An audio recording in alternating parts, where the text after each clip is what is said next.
সালাম আলাইকুম everyone, welcome to Ajmer academy. আজকে আমরা যে পয়েন্ট নিয়ে আলোচনা করব সেটা হচ্ছে ট্যাগ কোশ্চেন। ট্যাগ কোশ্চেনটা খুবই ইম্পর্টেন্ট। এটা স্পেশালি ইম্পর্টেন্ট হচ্ছে ক্লাস 9 এবং 10 এর জন্য। তো যাদের ট্যাগ কোশ্চেনের সমস্যা আছে তারা অবশ্যই আমার ক্লাসটি দেখবেন এবং ক্লাসটি শেয়ার করে দিবেন। আজকে আমরা ট্যাগ কোশ্চেন আলোচনা করব মাত্র 1 থেকে 6টি রুলস দিয়ে। 1 থেকে 6টি রুলস দিয়ে। 1 নম্বর রুলসে লেখা আছে বাক্যে যদি অক্সিলারি ভার্ব থাকলে, এ দিয়ে বুঝেছি আমি অক্সিলারি, আর বি দিয়ে হচ্ছে ভার্ব থাকলে তা দিয়ে আনসার করতে হবে। অর্থাৎ অক্সিলারি ভার্ব কি এটা সম্পর্কে আমার একটা ক্লাস আছে আমার ইউটিউব চ্যানেলে। 2 নম্বরে আছে যদি অক্সিলারি ভার্ব না থাকে তাহলে মেন ভার্বের উপর নির্ভর করে ডু, ডিড, ডাস বসবে। 3 নম্বর হচ্ছে হেয়ার, দেয়ার, হেয়ার এন্ড দেয়ার এবং সাবজেক্টে ট্যাগ কোশ্চেনের সাবজেক্ট হবে। এটা কিভাবে এটা সমাধান করার সময় বলবো। 4 নম্বর হচ্ছে শুরুতে ওয়ান বা বডি থাকে, শুরুতে ওয়ান অথবা বডি থাকলে সাবজেক্ট হিসেবে দে বসবে। 5 নম্বরে শুরুতে আইনজি যুক্ত শব্দ থাকলে সাবজেক্ট হিসেবে ইট বসবে। তারপর hardly, barely, scarcely, seldom, little, few, none, nothing, not, never এগুলো হচ্ছে নাবোধক শব্দ। এগুলা হচ্ছে কি নাবোধক শব্দ। এখানে আরো একটা কথা আছে, আমরা যদি সাবজেক্ট না বুঝি, সাবজেক্ট যদি আমরা না বুঝি, সাবজেক্ট না বোঝা গেলে তখন আমরা সাবজেক্ট হিসেবে ইট দিব সবসময়। সাবজেক্ট প্রথমে কি আছে এটা যদি আমরা না বুঝি, সাবজেক্ট হিসেবে আমরা কি দিব সবসময়, ইট দিব। এখন আমি কোশ্চেন সমাধান করব। এখানে লেখা আছে he has to lead a happy life, এটাটাই কোশ্চেন করতে বলা হয়েছে। সেন্টেন্সের মধ্যে যদি অক্সিলারি ভার্ব থাকে, হ্যাঁ এখানে অক্সিলারি ভার্ব আছে হ্যাজ, হ্যাজ এটা এখানে অক্সিলারি ভার্ব। 1 নম্বর কোশ্চেনে আছে সেন্টেন্সে অক্সিলারি ভার্ব থাকলে তা দিয়ে আনসার করতে হবে। এখানে অক্সিলারি ভার্ব আছে কি হ্যাজ, তাহলে ট্যাগ কোশ্চেন করার সময় সর্বপ্রথম আমাদেরকে বসাতে হবে কি অক্সিলারি ভার্ব। হ্যাজ যেটা আছে এটা বসাবো হ্যাজ। তারপরে সেন্টেন্সে যদি নট না থাকে, সেন্টেন্সে অক্সিলারি ভার্বের পরে যদি অথবা কোথাও যদি সেন্টেন্সে নট এই যে এগুলা যদি না থাকে তাহলে hardly, barely, scarcely, seldom, little, few, none, nothing, not, never এগুলা যদি না থাকে তখন আমরা সেন্টেন্সের মধ্যে নট দিব, কিন্তু এগুলা থাকলে আমরা তখন নট দিব না, নট যেটা আছে ওটা কেটে দিব। তাহলে প্রথমত লিখলাম কি অক্সিলারি ভার্ব, তারপরে একটা নট দিব এন ও টি, নট এটাকে সংক্ষেপে লেখে এন অ্যাপোস্ট্রোফি নট। সাবজেক্ট হিসেবে আছে কি, সাবজেক্ট হিসেবে আছে হি, তাহলে হি আছে আমরা হি লিখব। সাবজেক্ট কি কি, সাবজেক্ট আমি সবসময় বলি I, we, you, he, she, it, they অথবা যে কোনো কিছুর নাম, এগুলো হচ্ছে সাবজেক্ট। তাহলে তার কোশ্চেনের শেষে অবশ্যই প্রশ্নের মধ্যে চিহ্ন দিতে হবে। 2 নম্বর হচ্ছে 2 নম্বরে এখানে আছে কি উই শুড রিমেম্বার দেম। যেহেতু সেন্টেন্সে অক্সিলারি ভার্ব আছে, অক্সিলারি ভার্ব আছে কি আমরা জানি কি শুড, এটা হচ্ছে অক্সিলারি ভার্ব। তাহলে এটা কোশ্চেন করার সময় সর্বপ্রথম আমাদেরকে লিখতে হবে কি শুড, মানে অক্সিলারি ভার্ব যেটা আছে S H O U L D, should. যেহেতু এখানে কোনো নট নাই এই জন্য আমাদেরকে কি দিতে হবে, নট দিতে হবে। নটকে কিভাবে লেখে এন অ্যাপোস্ট্রোফি টি। তারপর এখানে সাবজেক্ট কি আছে, সাবজেক্ট আছে উই, আমাদেরকে উই লিখতে হবে। তাই কোশ্চেন করার সময় সবসময় প্রশ্নের মতো চিহ্ন দিতে হবে। তারপর এটা দেখি we should not neglect them. We should not, should আছে অক্সিলারি ভার্ব, তারপর আছে নট। আমি প্রথমে বলছিলাম যদি অক্সিলারি ভার্ব যেটা থাকে ওইটা লিখবো প্রথমে S H O U L D should.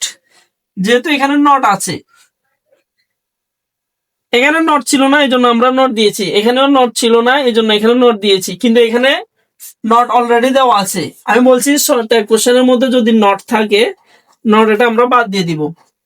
তাহলে যেহেতু অক্সিলারি ভার্ব আছে অক্সিলারি ভার্ব লিখলাম, নট যেটা আছে ওটা বাদ, আর সাবজেক্ট কি আছে, সাবজেক্ট হিসাবে আছে উই, উই লিখবো।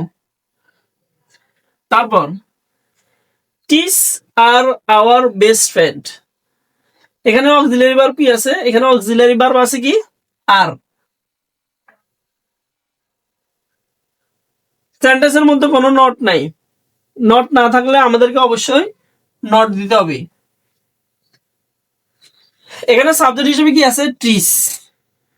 ট্রিস মানে অনেকগুলা গাছ, এখানে যদি শুধু ট্রিস অনেকগুলো গাছ তার মানে ফ্লোরাল। ফ্লোরাল থাকলে আমরা সাবজেক্ট হিসেবে দিব সবসময় দে, THUI দে, শেষ অবশ্যই প্রশ্ন দিতে হবে। এখানে যদি ট্রিস এস না থাকতো, যদি ট্রি, ট্রি মানে একটা গাছ, যদি একটা গাছ বোঝায় তখন আমরা সাবজেক্ট হিসেবে দিব কি ইট। কিন্তু এখানে টির সাথে এস আছে মানে ফ্লুরাল, এই জন্য যদি ফ্লুরাল বোঝায় আমরা সাবজেক্ট হিসেবে সবসময় দিব কি দে, আর যদি সিঙ্গুলার বোঝায় সাবজেক্ট হিসেবে সবসময় দিব কি ইট। এখন আমরা আলোচনা করব 2 নম্বর রুলস নিয়ে। 2 নম্বর রুলসে লেখা আছে যদি অক্সিলারি ভার্ব না থাকে, যদি অক্সিলারি ভার্ব না থাকে তখন আমরা কি করব, তখন আমরা করব কি মেন ভার্ব যেটা আছে ওটার উপর নির্ভর করে হয় ডু বসাবো, না হয় ডিড বসাবো, না হয় ডাজ বসাবো। এখন কখন ডু বসাবো, যদি ভার্বের B1 থাকে, B1 যদি থাকে তখন ডু। ডিড কখন বসাবো, যদি ভার্বের B2 থাকে, B2 থাকলে আমরা বসাবো কি ডিড। ডু বসাবো ভার্বের B1, ডিড বসাবো ভার্বের B2 থাকলে, আর ডাজ বসাবো এস অথবা ইএস যুক্ত থাকলে। এখন আমরা কিছু কিছু সেন্টেন্স জানি নো, যেমন KNOW, নো এটা হচ্ছে ভার্বের B1, নো এটা হচ্ছে ভার্বের B1, এটার B2 কি নো নিউ, KNEW নিউ। তাহলে নো হচ্ছে ভার্বের B1, এটার B2 হচ্ছে নিউ, আর এটার সাথে এস অথবা ইএস দিলে হয় কি KNOWS নোস। যেমন এখানে লেখা আছে নীলা নোস ইউ বেটার, এখানে এই সেন্টেন্সটার মধ্যে কোনো অক্সিলারি ভার্ব নাই। 2 নম্বর রুলস এর মধ্যে বলছি কি যদি অক্সিলারি ভার্ব না থাকে তখন আমরা মেন ভার্ব, এখন এখানে মেন ভার্বকে, মেন ভার্ব হচ্ছে সাবজেক্টের পরে, নীলা হচ্ছে একজন একটা নাম, সাবজেক্টের পরে যেটা থাকে এটা হচ্ছে মেন ভার্ব। এখন আমরা জানি কি নো এটা হচ্ছে মেন ভার্ব, কিন্তু এখানে নো নাই, নোনের সাথে কি আছে এস আছে। আমি বলছি কি এস অথবা ইএস থাকলে তখন আমরা কি বসাবো DOES, DOES বসাবো। এস অথবা ইয়েস থাকলে আমরা কি বসাবো ডাস। তাহলে ট্যাগ কোশ্চেন পড়ার সময় প্রথমত যদি অক্সিলারি ভার্ব না থাকে মেন ভার্ব উপর নির্ভর করে ডু, ডিড অথবা ডাস। এখন এখানে এস আছে এর জন্য আমরা কি দিব ডাস দিব, DOES ডাস। যেহেতু সেন্টেন্সের মধ্যে কোনো নট নাই, সেন্টেন্সটার মধ্যে কোনো নট নাই, এই জন্য আমাদেরকে অবশ্যই নট দিতে হবে, and supposed to be not। তারপর এখানে সাবজেক্ট আছে কি নীলা। এখন নীলা সাবজেক্ট, আমরা ছেলেদের জন্য বসাই কি, ছেলে হইলে আমরা বসাবো হি, আর মেয়ে হলে আমরা বসাবো কি শি। এন্ড সাবজেক্ট নীলা আছে, নীলার পরিবর্তে আমাদের এখানে হবে কি শি, শেষ অবশ্যই প্রশ্নবোধক দিতে হবে। 2 নম্বর question they help us in many ways, এখানে কোনো অক্সিলারি ভার্ব নাই, এখানে আছে কি মেন ভার্ব, সাবজেক্টের পরে যে থাকে হেল্প এটা হচ্ছে মেন ভার্ব। এখন মেন ভার্ব হেল্পের 3টা ফর্ম হচ্ছে হেল্প, আর দুই নম্বর ফর্মের সাথে ইডি যুক্ত হবে, হেল্পড হবে।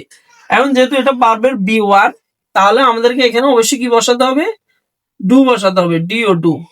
সেন্টেন্সের মধ্যে যেহেতু কোনো নট নাই এই জন্য আমাদেরকে অবশ্যই নট দিতে হবে, NAPOST নট। তারপর সাবজেক্ট হিসেবে এখানে অলরেডি দে দেওয়া আছে, তাহলে সাবজেক্ট হিসেবে আমরা দে যেটা দেওয়া আছে ওটা লিখবো THEY দে, শেষ অবশ্যই প্রশ্নবোধক দিতে হবে। 3 নম্বর কোশ্চেনে লেখা আছে here is the money, here is the money, এখানে অলরেডি অক্সিলারি ভার্ব দেওয়া আছে তাহলে অক্সিলারি ভার্ব লিখবো, যেহেতু নট নাই তাহলে নট দেবো, NAPOST নট। আমি এখানে লিখছি কি হেয়ার দেয়ার।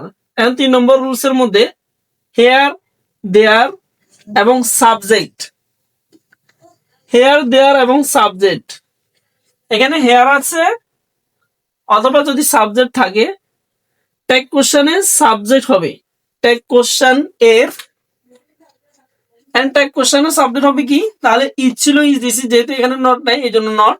ট্যাগ কোশ্চেনের সাবজেক্ট হিসেবে এখানে হেয়ার, হেয়ারই থাকবে, এইচ ই আর হেয়ার। শেষ অবশ্যই একটা প্রশ্নবোধক দিতে হবে। এখানে যদি দেয়ার থাকতো তাহলে এখানে আমরা ট্যাগ কোশ্চেনের সাবজেক্ট হিসেবে কি দিতাম, দেয়ার থাকতাম, দেয়ার দিতাম। যেহেতু ট্যাগ কোশ্চেন করার সময় প্রথমত আমাদেরকে অক্সিলারি ভার্ব লিখতে হয়, তারপরে নট থাকলে আমরা নট এটা বাদ দিয়ে দিই, আর নট যদি না থাকে তখন আমরা নট দিই। আর সাবজেক্ট হিসেবে হেয়ার, দেয়ার অথবা I, we, you, he, she, it এগুলো থেকে যে কোনো একটা দিব। তারপর এটা দেখি, দে ফট ফর দ্য ইন্ডিপেন্ডেন্স। এখানে কোনো অক্সিলারি ভার্ব নাই, এখানে আছে কি মেন ভার্ব ফট। ফট এর তিনটা ফর্ম হচ্ছে ফাইট মানে যুদ্ধ করা, ফাইট, ফট, ফট এটা হচ্ছে ভার্বের বি2।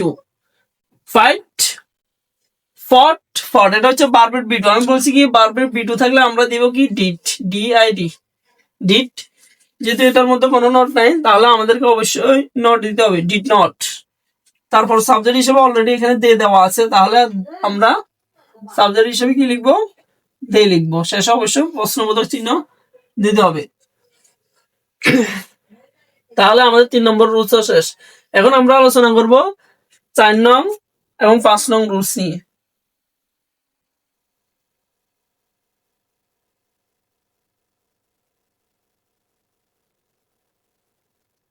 এখন আলোচনা করব 3 এবং 4 নিয়ে। তাহলে এখানে 1 নম্বর কোশ্চেন আছে, এভরিবডি শুড রিয়েলাইজ দিস।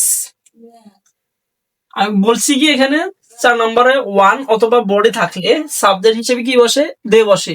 তাহলে এখানে শুরুতে কি আছে, ইভরির সাথে বডি আছে, কি আছে, বডি আছে। তাহলে বডি থাকলে প্রথমত আমাদেরকে সাবজেক্ট হিসেবে দে লিখতে হবে। তাহলে এখানে প্রথমত অক্সিলারি ভার্ব আছে কি শুড, তাহলে শুড যেভাবে ছিল এভাবে লিখবো, S H O U L E should.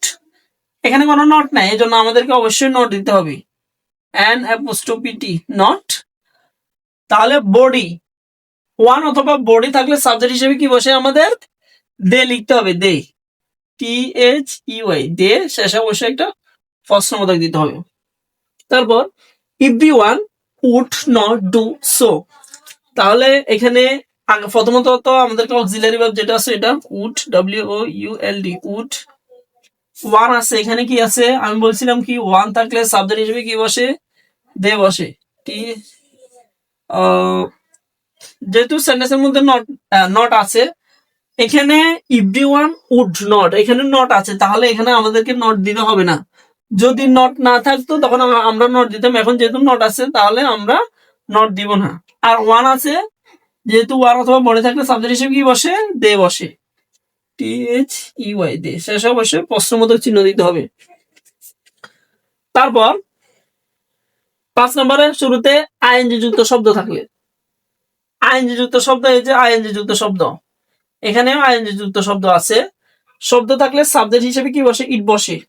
অথবা আরেকটা কি বলছিলাম, আমি যদি সাবজেক্ট না চিনতে পারি তখন সাবজেক্ট হিসেবে আমরা সবসময় কি দিব, ইট দিব। যদি সাবজেক্ট না চিনি, আর চিনলে তো ভালো কথা, যেটা চিনি ওটাই লিখবো। তাহলে nothing is certain, nothing ING আছে, তাহলে ইজ আছে, ইজ লিখবো। এখন সেন্টেন্সের মধ্যে নট আছে কিন্তু, কি বলছি, hardly, rarely, scarcely, seldom, little, few, none, nothing. এই যে নাথিং আছে, নাথিং, নাথিং থাকলে সেন্টেন্সটা নেগেটিভ।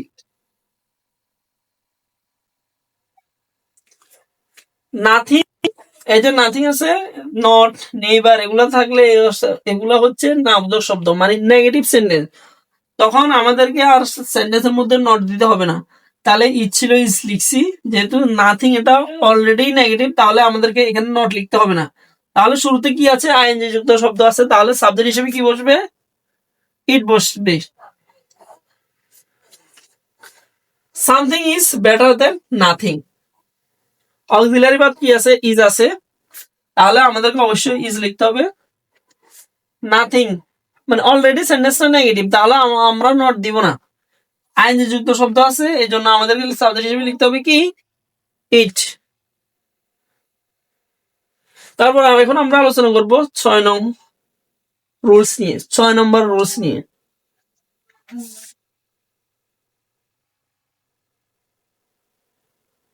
এই নাম্বারে লেখা আছে কি a barking dog seldom bites.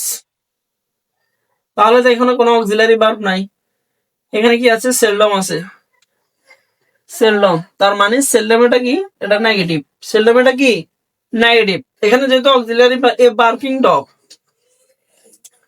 A barking dog এটা হচ্ছে সাবজেক্ট, সেলডম এটা অলরেডি হচ্ছে কি এটা নামবোধক শব্দ, তাহলে এখানে মেন ভার্ব কে বাইট, যেহেতু এখানে অক্সিলারি ভার্ব নাই তাহলে মেন ভার্ব কি আছে বাইট।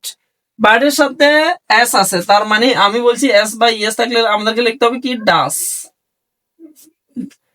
তারপরে আমাদের কি কি দেওয়ার কথা, নট দেওয়ার কথা, কিন্তু এখানে আমরা নট দিতে পারবো না, কেন, কারণ এখানে সেলডম আছে, সেলডম নিজেই নেগেটিভ, সেলডম কি নিজেই একটা নেগেটিভ, তাহলে এখানে নট দেওয়া যাবে না, তাহলে ডাস, যেহেতু শুরুতে আইনজি যুক্ত শব্দ আছে তার মানে সাবজেক্ট হিসেবে আমাদের কি দিতে হবে ইট, ইট দিতে হবে।